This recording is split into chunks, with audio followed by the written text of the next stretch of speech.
The Echo Roundtable.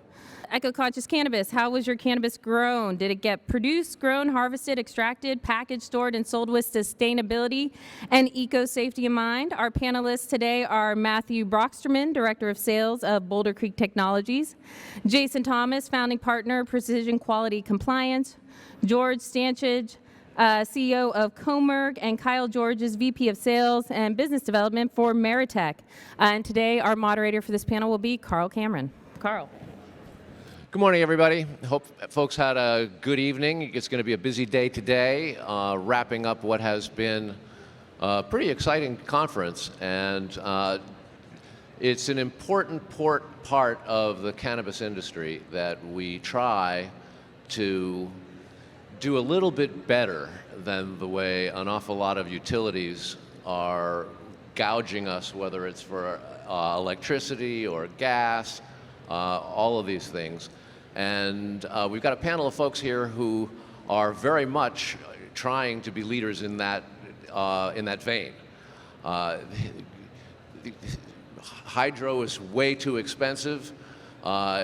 People who are growing in their basements and things like that is a thing of the past. And big agriculture and a lot of tech is the new reality. And so these guys are experts. So I'm going to ask you each, we'll start down at that end of the room. Give us a quick example of what you're doing and why you're doing it, and then we'll start the conversation. We'll come right down across the room. Yeah, thanks. So my name's Jason Thomas. I'm the founder of Precision Quality Compliance. We're a life science regulatory company focused on helping people get over the application bar into operations and really get into a state of 24/7 inspection readiness. My background, I'm ex-Pfizer. I used to oversee their manufacturing operations all the way through supply chain and finance and the sale of the actual product. And I had left after pitching my idea to Pfizer, well received, conflict of interest.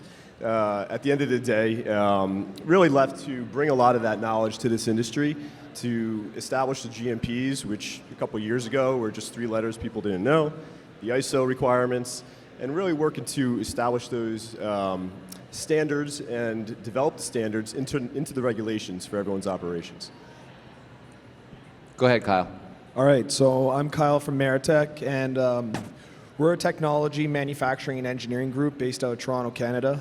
We actually stem from the various solvent and water industries. We've been in business for over 50 years, and we really come from pharma, food, but also automotive, paint, printing, anything involving solvents and waters. And we've really grown now in the botanical space, and really our big focus in this industry is using a lot of the parallels that we've been using in our recycling technologies and other environmental technologies and other sectors, and really bringing them into the cannabis and hemp spaces, which also use water and solvents a lot in their processes, focusing on really optimizing and automating those to bring down those operational costs. It's something that's very much overlooked in this industry, and also to make it a much more greener and also safe process. As well too, like it was just mentioned, a lot of people in this industry still coming to terms with understanding what GMP truly means, what cleanability and food grade quality truly means, and ISO and so forth. So really looking to continue to push the industry in the correct direction as it matures and moves forward. Okay. I'm Matt Broxterman with Boulder Creek Technologies. Boulder Creek is just that, a technologies company. We've developed a system that is extremely environmentally conscious because it uses no solvents and a fraction of the power of traditional methodologies. And our company was really born out of that. Our CEO and founder, Rick Bondi, is a lifelong environmentalist. And when he was presented with the opportunity to build Boulder Creek and to bring this technology to market, he jumped right in right from the get-go. And as a company, we're happy to bring a technology that can reduce people's not just their environmental footprint, but also their operating costs. So that's Boulder Creek. I'm George Stantchev, and I'm the CEO of Pure 5.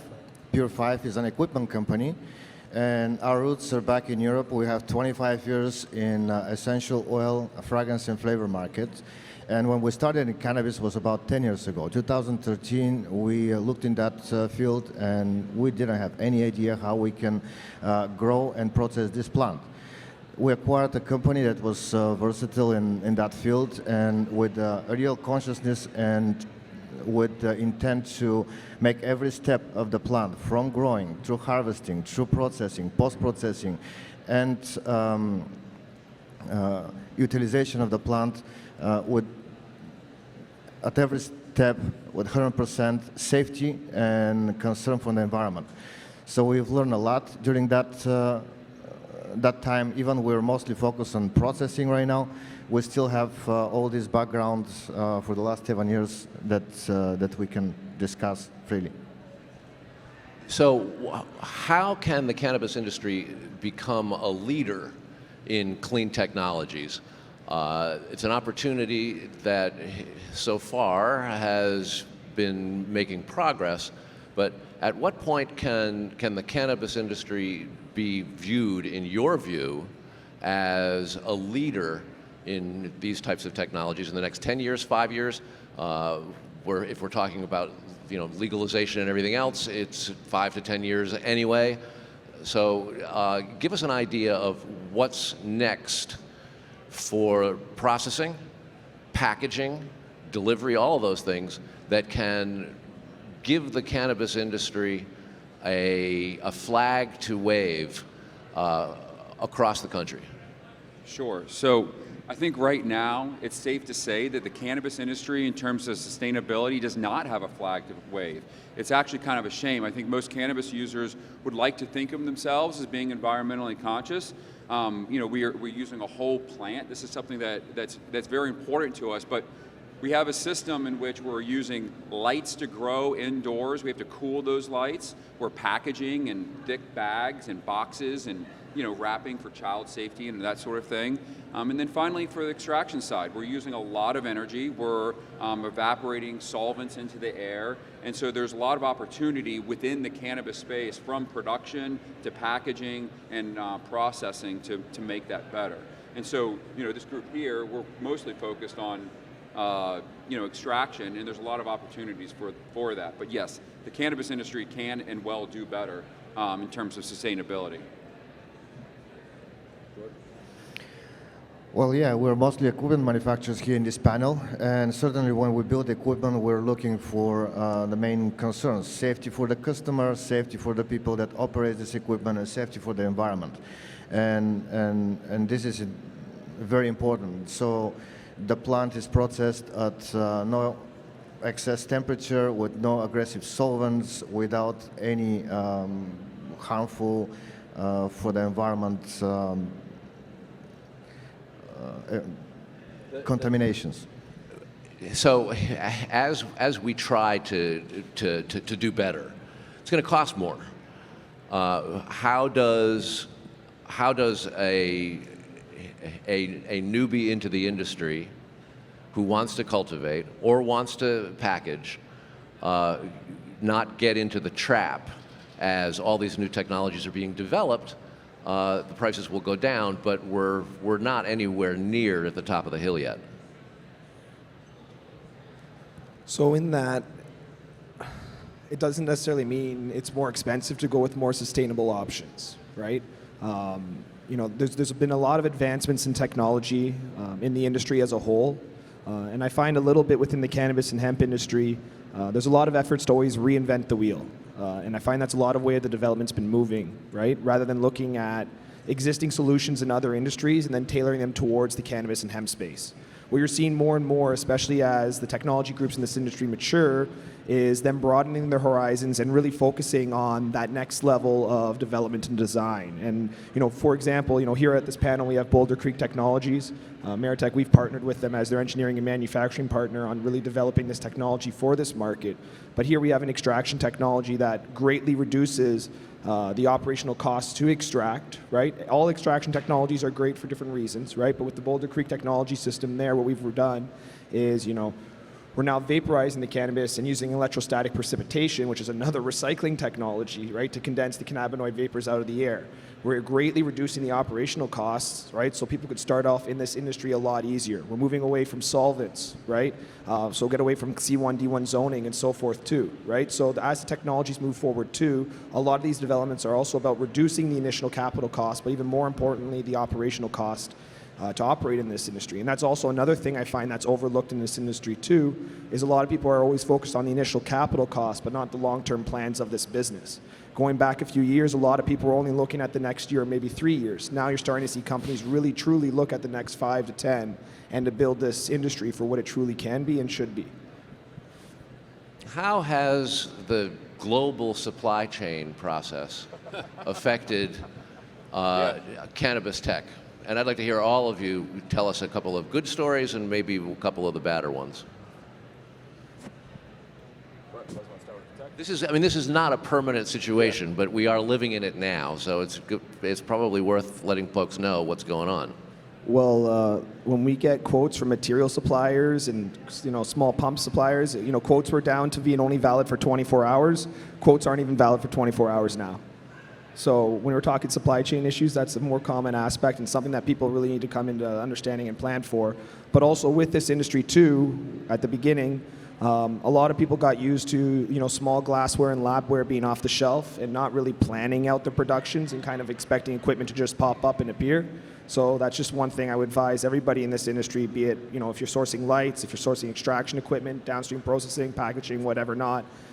As you're building out your business case right now, you really need to be planning just like a lot of other more mature industries plan with build outs well into the future, not just for today and tomorrow.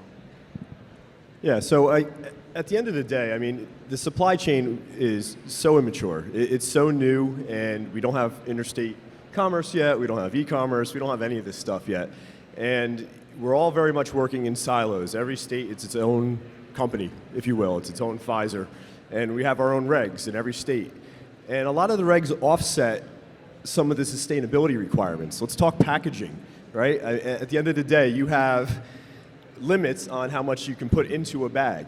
So if I want to go in and buy an ounce, I have to buy, 4 or 5 different bags? That completely offsets the benefit of having sustainable packaging in the regs. So there needs to be, this focus on standards and regs, because that's what you guys are really, forced to comply with. And whether it's energy, whether it's packaging, whether it's water consumption, carbon credits. We could talk about carbon credits if you can't meet if you're an MSO, but we'll park that. These are all things that need to be built into the regulations. These are things that need to be developed as standards. And when we look at New Jersey, New York, Connecticut, and PA, which is really primed to be the first regional supply chain model in the US, just because of its geographic proximity. I can't wait for it to go all the way across Route 80, onto a boat in Newark, and go to Amsterdam. It's going to happen. But at the end of the day, that sustainability piece really needs to be harmonized across state lines. And when we look at New York and New Jersey, and I live in New Jersey, and I come 15 miles over to New York, and I get a completely different product that's supposed to be the same. It's a botanical, I get it, it's never going to be identical, but we can work towards testing standards and sustaining some of the standardizing some of the environmental requirements, but making sure that they actually have a benefit behind them, because the packaging is a great example of something that just completely offsets the benefit of any type of sustainability. So we're going to get there. We're going to have a flag to wave eventually, but we're a couple years away, I think. I'll just chime in there quickly. You're 100% correct there, Jason. It's the industry as a whole needs standardization, and that's really going to come as legalization moves forward. Because if you look at it, I've been involved in, my past life was a lot in plastics, and especially post-consumer recycling and closing the loop on plastics back into new products or bioplastics and so forth. And standardization around packaging, but also processing and cleanability and everything like that. That's what's really going to be a big part of moving this industry to the next level. But we also can't wait for federal legalization, right? We need to come together as an industry and work together to create those standards, and that's what these panels and these expos are really all about, and these other industry associations, right? So one thing I'd like to encourage everybody in the crowd too is it's important to get involved, join the different hemp or cannabis associations that are really working to bring the industry together, because one thing that I think was really forgotten a little bit in the last few years, and has really come to during COVID and kind of come back, is we're all going to win or we're all going to lose together, right? And we got to work together as a team to get to that next level. Go ahead. Well, we always look at the cannabis industry as a gourmet industry. It's kind of a cooking your products. Doesn't matter if they're infused oils or cookies or jellies or anything. And this is what everybody's now getting from dispensaries and on the market. But when we try to get into the medicinal side of it, build some drugs, then we hit a big stopper there, because no pharma company can sell you the ingredients necessary for encapsulating drugs. We have liposomal encapsulation technology, and we couldn't even buy the main ingredients from the current pharma because they're not going to sell it to the cannabis industry. So we're certainly looking for more legalization in that part, because in order to provide everything to the consumer that a normal drug industry also provides, we need to have an access to all the materials. And the reality to that is that the federal government's got a lot on its plate right now, whether it's the pandemic or potential war, the potential recession, or on and on and on we go, and it's going to take a little while. Having said that, there's a lot that is taking place. And the question is, how do we, like in venues like this and elsewhere, continue to push that? And it's difficult with state by state, but the federal government is addressing this in baby steps. When it becomes real is probably going to take a lot more time than we think. It's not going to be in the next midterms, it's not going to be the next presidential election, but it may be sometime in the next decade. And in the meantime, it's up to operators and packagers and everything else to do as best as possible to both keep prices down, as well as take care of the world. And it's growing worldwide, and in a lot of places where cannabis has been grown for years and years and years and years, they're still using sort of animal fertilizer and things like that, because they don't have the electricity and all the energy that we can gather here. So that's always going to be a part of it, because this global market now has very, very different economies when you go overseas, particularly. I'd love to start taking some questions. If you have them, feel free to put your hands up. Go ahead. You brought up a good point. So real quick before we get into Q&A, we don't have to reinvent the wheel, right? Yeah. I jumped ship out of Pfizer to really bring a lot of this institutional knowledge to the industry that already exists, right? So we built our company with professionals from a cross-section of food and beverage, pharma, cannabis and hemp, nutra-supplements, and med device. That's the cross-sections of where we're playing right now. So if you really want to get ahead of the curve and you want to get some insight into how these other industries are doing this, we're not going to reinvent the wheel. They're already doing it at a national level. They're already doing it internationally. We're going to follow the Code of Federal Regulations, which are based off ISO standards and GMPs. These are things that already exist. So if you really want to, resources, I'm happy to talk to you after this, but there's a lot out there that allows us to not reinvent the wheel. And I always point to Sarbanes-Oxley. If anyone's familiar with Sarbanes-Oxley, it came out in 2000, 2002 maybe. It's when WorldCom and Enron, there was a bunch of financial fraud. The federal government passed a set of financial regulations to safeguard shareholders. That was an entire set of federal regulations pushed down, top down, that we didn't have much of an opportunity to shape. Now, we've got the cannabis industry, and we very much have an opportunity to shape it and tell them what we need to see. Very different, grassroots, bottom up, right? So have a voice in your local state. If you're not in New Jersey or New York, you're outside this area, make sure you're very vocal with what you want to see in those regs and in these standards, because that's going to be what you're held accountable to. And we're working with the tri-state area here to really push for standardization across those regulations. So you guys as operators going for your licenses can work across state borders, can operate consistently, can predict what you need to do, and just maintain a sustainable and eco-friendly environment. So, sorry, I just wanted to add that in. Yeah, and I think also to that point, we don't need to wait for the government to tell us to be environmentally sustainable. We know our customers want products that are environmentally sustainable. We know that us personally, we want to be environmentally sustainable. So we don't need to wait for the regulations. We can do it today. By the way, that being environmentally sustainable is often better for your bottom line. I've got a customer who promotes a line of gummies, and their big push for it is that that extract was made in an environmentally sustainable way. I've called the dispensaries in that state. The dispensaries, their consumers like that. It hits on a nerve for them, and they're happy to spend more for that product, but really they don't have to, because again, creating a sustainable product shouldn't be rather cost more to do that. It should cost less, and we should be looking for those technologies to bring sustainability in a cost-effective way, because everybody wants that. There's also a community and sort of civic duty to deal with this in a way that puts a little bit of a squeeze on the illicit market as well. When you have tech companies and you have operators who are trying to do the right thing, and then you've got the illicit market that's got a bigger chunk of the market than the legal one, it's a real problem. So the title of this is eco-conscious, but it has to be conscious in a variety of ways because the illicit market, particularly on the West Coast, is so huge.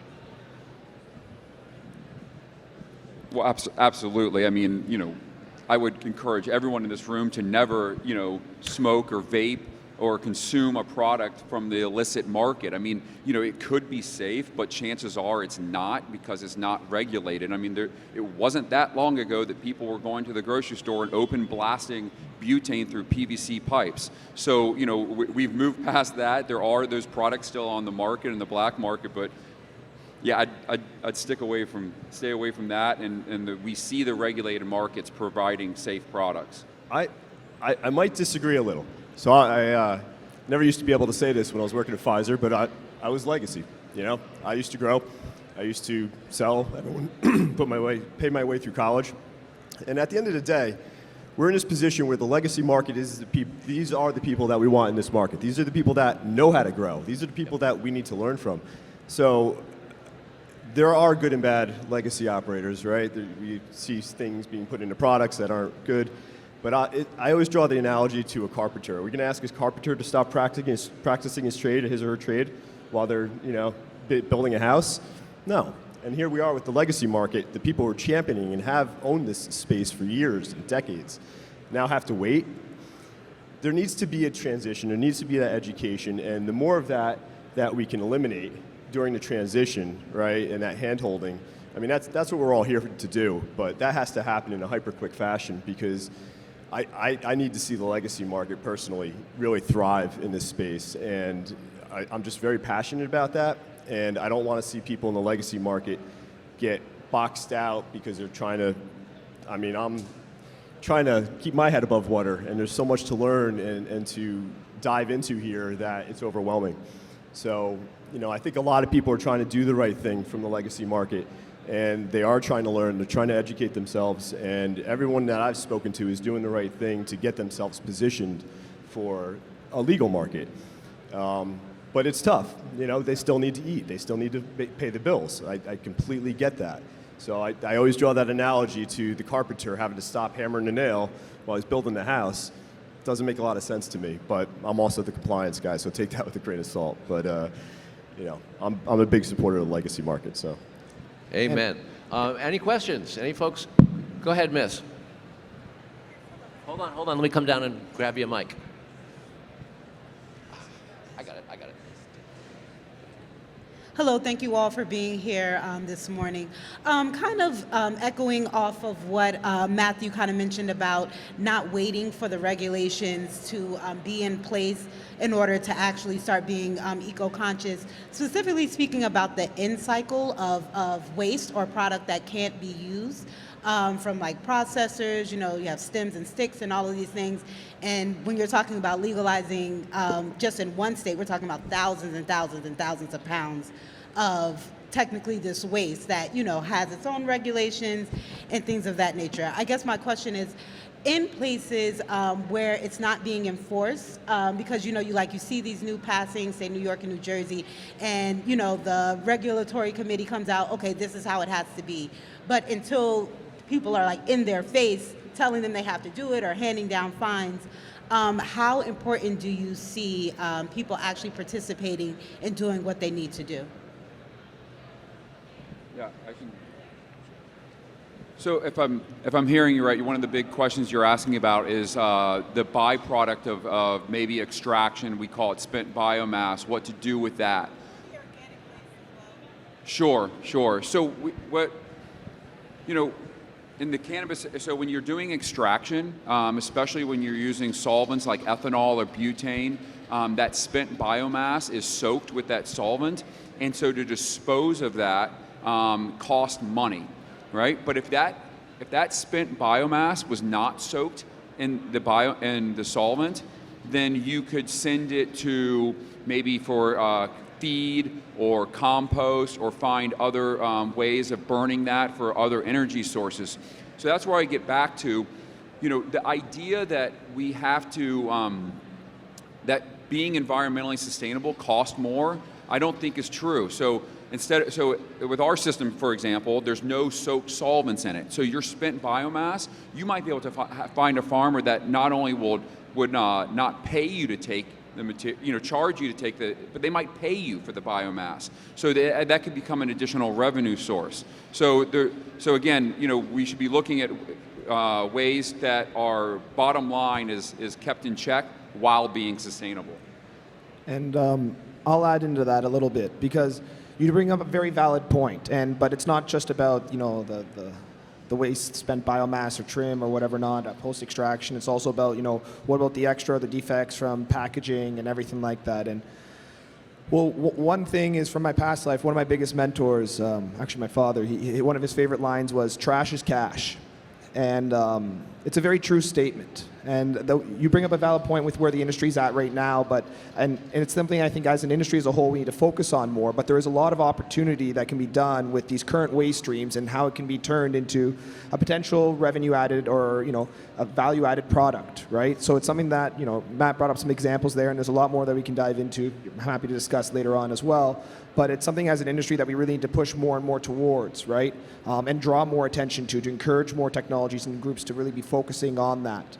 And as legalization continues to move forward too, it needs to be an important part of how we set up that process, right? It's not, we don't want people just sending everything to waste. Let's really encourage people to be, reduce, reuse, recycle, right? Like, let's take that into it. We're a green industry, we should be green all around. Yeah, just real quick, I'll drop the word hempcrete, right? So let's talk about all the biomass we had left over in 2018 and after the Farm Bill passed, maybe 2019. So we had all this biomass, right? What are we doing with it? It's got to go to hempcrete. And right now we're restricted with doing things like that with THC-based cannabis because it has to be destroyed. But does it have to be, or can we send that out for hempcrete too? I'd love to see a hemp to homeless program where people are taking all hempcrete and redefining what it means to be homeless and building hempcrete concrete shelters, right? Hemp backpacks, hemp food. There's a whole program you can do with this biomass and make it sustainability and also make revenue out of it. And really just have an all-around sustainable practice with your waste, with your actual products. But the waste doesn't have to be waste. We're talking about plant material here. It can absolutely be reused for other purposes. And the hempcrete, we haven't even really seen that pop off yet. But these tiny homes and everything that's coming out, it's really exciting to see. And it's a much cheaper option in some scenarios to construct with. So third world countries, developing nations, all these are opportunities for applying hemp and hempcrete into those environments, which also should take into account, the adult use and THC-based plant waste as well. So, I saw a couple of hands. Go ahead, sir. Yeah, it's two questions. One is the bill that just got passed in the House of Representatives, will that affect, if that was passed by the Senate, will that affect the 280E status of cannabis farmers? Does anybody know that? I'm probably closest to the financial side here, being an auditor. So, which bill are you referring to, just real quick? You're talking about the Safe Banking Act? Yes. So, yeah, 280E is, for those who aren't familiar, 280E is your ability to write off your cost of goods sold, your deductions, you have restrictions on things that you can write off in your business from an accounting and tax perspective. that they are pushing for the Safe Banking Act, which is going to allow those deductions. I will say this though, once that gets passed, think about the companies that are going to benefit from that, right? It's the larger MSOs who have a higher, cost of goods sold. There are deductions that you can write off, but certain people are going to see more of a benefit from that than others. And it does need to happen. That is something that absolutely needs to move forward prior to federal legalization. I'm not even sure I want federal legalization anymore. At the end of the day, we have so much work to do before that even occurs. But that will enable 280E, and hopefully it does come to fruition sooner than later, so we don't have all these workaround banking solutions that we've been dealing with, and especially the write-offs. And people can really take advantage of that because it's a huge, it completely impacts your bottom line on your income statements and all your financials. So hopefully that answers your question. Yeah, and then my second comment is these terms like sustainability, eco-conscious are being thrown around. But these are very broad terms, unlike certified organic, USDA certified, or I have a USDA certified organic farm. I'm not allowed to use that moniker before my THC cannabis. I was able to use it with the CBD. But that's another, and I go into dispensaries in Massachusetts and I ask the Ganji ear or whatever, oh, is this organic? And then they go, oh yeah, it's organic, it's organic. And then I said, well, can I speak to the manager, and find out how it's organic? And then they come in, they say, well, we try to be organic. Yeah, well, they're growing it hydroponically in chemicals with lights. This is not sustainable. There's something to growing, sun-grown cannabis, which is sustainable. And I think that the public needs to be educated as to the differentiation of natural, sustainable, as opposed to something that is certifiable and overseen by some larger organization like USDA, which we can't do now because of the federal laws.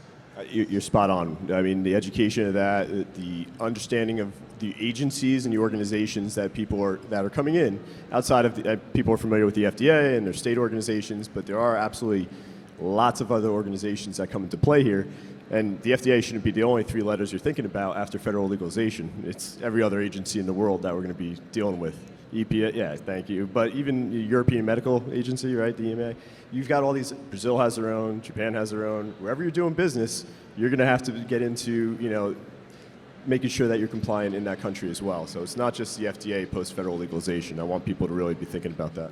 And just add into what Jason was finishing up on there too, as legalization moves forward, as you're building out these facilities and operations, you need to be thinking and being ready for these three-letter organizations, because a lot of people in this industry that are currently operating definitely are not, right? And it's something to be thinking about as we're moving into this next stage. Any more questions? George, yeah, please. Yeah, I agree that we don't have a regulation for eco consciousness right now, but this is part of the process that really needs to be disclosed on the label, what we're really buying at the end, what our product went through. Now, on the labels, usually, sometimes you see extracted with CO2, and people think, yeah, that's really solvent-free, but you never know what happened after it's been extracted with CO2, and they have to disclose that because the dangerous part starts there. We extracted over 150 herbs in the flavor and fragrance industry, but for cannabis, we selected a solvent that really, it's a solventless extraction that really doesn't leave any harmful interference into the product. And really, after you extract your cannabis, we pelletize it for animal food, or you can do biodegradable plastic, or you can do the exhaust of it, you can ferment it and use for fertilizer. So this is really sustainable technology that can bring any part into the nature back. And cannabis is that plant that gives you this opportunity for every single step. But literally, when we're buying products with isolates, we don't even know how they were extracted, because in isolate you use heptane, pentane, and things that really, they're not very friendly for our environment. Any more hands? Any more questions?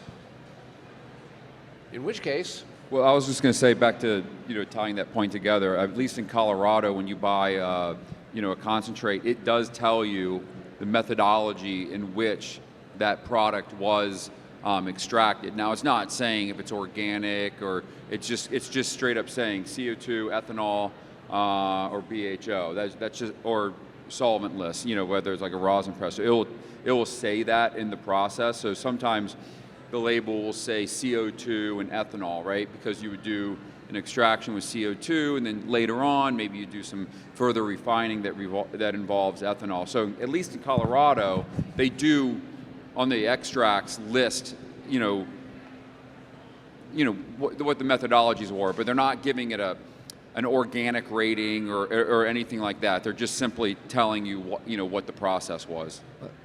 And then this all comes back to the whole standardization aspect, right? And we're just going full circle now with the discussion, right? In plastics, I used to sit on two of the national boards for like NAPCOR and the APR, Post-Consumer Recycling, and the Association of Plastic Recyclers. And a big aspect around that was creating standardization for labeling of products, based around what is recyclable, what's not, the different labeling categories for the different categories themselves for the different plastics and so forth. We need to look at the cannabis industry the same way, and like to the point that was being made by that gentleman beforehand, how do we actually put true credibility or true labels rather than just have generalized discussions around sustainability or eco-consciousness? Let's focus and start drilling into what are those key things that we want to standardize across the industry, be it extraction techniques, be it, what is truly organic, be it is, do we want to even create a whole category that's focused around green sustainability of, what their waste is done, and to anybody that makes a product that has this, that is audited and approved to be following this type of guideline, gets a specific label on their product, or things like that too. But that's part of pushing this as an industry to the next level. Yeah, I mean, it's got to go in the regs. Whatever you want to see, you got to lobby for it to be in the regs. There's organizations like CANRA out there. I don't know, I'm not too familiar with how well they're doing this, but every commission needs to have a structure that aligns with every other commission. There's a director of regulatory compliance in New York, Brian Farmer. Great guy, GMP, he went to school in New Paltz, or lives up in New Paltz where I went to school. But ultimately, we don't have that in New Jersey. And that's a role that's critical to every cannabis compliance commission that exists across the country. So if we're thinking about harmonizing sustainability and packaging and everything else across state lines, we need to harmonize on the cannabis control commissions and the regulations that are being put in. And that all starts with how these commissions are being structured and how they're governing and how they're taking input for these regulations. So it varies by state, and we have a lot of cooks in the kitchen, which I'm not a fan of, but we also need a lot of cooks in the kitchen because we want everyone's voice. So it's good and bad, but push for those regs that you want to see in the state. I know New York's got open comments. Now's the time to really have your voice heard and really what you want to do for your business. If you have a specific business model that pushes for a certain eco-friendly operating model, push for that. It's self-serving, but who cares? It's your business. If you want to see that, just make sure it's eco-friendly, make sure it's in the best interest of the patients, the consumers, the planet, and do the right thing. To your point, we really have an opportunity to wave that flag, and it's going to be heartbreaking if us in cannabis can't wave that flag because we're all sitting here raving about this plant, right? It's going to be a big miss if we can't wave that flag. So There is no doubt that there is a lot more technology to be invented and a lot more work to be done. But if you look back at what's happened just in the last 15 years, we are moving faster and faster every quarter. And what happens in the governments of our states and our counties, that's where all of us, everybody out here, everybody involved in it, you have to get involved with your local politicians. You have to make it clear that you're looking for solutions, and they're the ones who have to essentially approve what we're trying to push down their throats. We have tech, we have science, we have medicine, and an awful lot of politicians don't look at us that way. So you gotta be prepared to do the work to speed up the necessary opportunities for everybody. Unless there's anybody else who wants to ask a quick question, I'd like to thank our panel. This has been a lot of fun, and it's very important. This is literally the pick and shovel part of the industry, and so you're all part of it. And going state to state is not the best, but it's the best we got right now. Thanks, everybody. Thank you, guys. Carl. Thank you.